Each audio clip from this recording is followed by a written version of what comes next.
First, the 56th Madaraka Day will be marked on Saturday this week. Madaraka Day is very significant in the life of our country. Indeed, Madaraka is the mother of Kenya's independence. On this day, slightly over half a century ago, we Kenyans gained internal self-government. This meant that apart from defense, finance, and foreign affairs, the rest of the government was in our own hands. 6 months later, we gained full independence. Whenever we mark occasions like Madaraka Day, it is time to look ourselves honestly in the mirror and admit the truth that we see there. We should not gloss over things and the kinds of political half-truths and untruths as we are fond of doing on these national days. We tend to roll out statistics that suggest the country is doing extremely well. Yet the people cannot see or feel the alleged success in their lives. This is because what the executive tells us about our country is simply not true. The greater part of our Madaraka has been characterized with remarkable misrule and abuse of institutions. The state has been largely dysfunctional, and especially now. Our country seems to be in a free fall at the behest of robber barons that have invaded government. The truth is finally out. State officers are hiding billions of shillings in official budgets with the express intent to steal them. It is a slap in the face of our self-government. Self-government means that our destiny is in our own hands. When we wrestled independence from the colonial master, the objective was not to run down our country.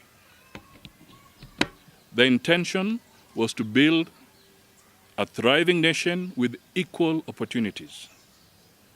In the words of our national anthem, the founders of our country dreamt of an equitable society of hard-working people. They dreamt of justice as our shield and defender, of unity, peace, and liberty. But most significantly, they had a vision of a hard-working people. Let the fruit of our labor fill every heart with thanksgiving, they said. Today, we are seeing the fruit of stealing, filling up a few hearts with arrogance, and the rest of the millions of hearts suffering with suffering and misery. We are seeing a country that is over-borrowing so as to satisfy the greedy appetite of a few thieves. To paraphrase the great Mahatma Gandhi, our country is adequately resourced to feed everyone's needs, but it does not have enough resources to feed everyone's greed. Today, the national debt is just shy of 6 trillion Kenya shillings. Most of this money cannot be accounted for. It certainly has not been accounted for.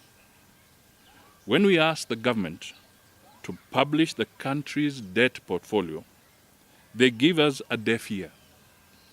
How long will this reckless borrowing without accountability go on?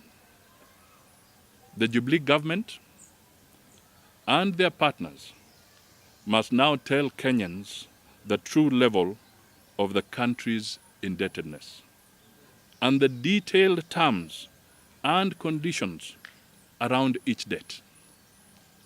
Kenyans have a right to know. When the President gave his State of the Nation address last month in Parliament, he left a lot to be desired. He glossed over issues. He spoke in vague and equivocal terms, painting glossy pictures of a strange, non-existent country. The head of state's address was a damper that left many of us wondering whether he lives in this country or somewhere else. He must use this year's Madaraka Day to redeem himself.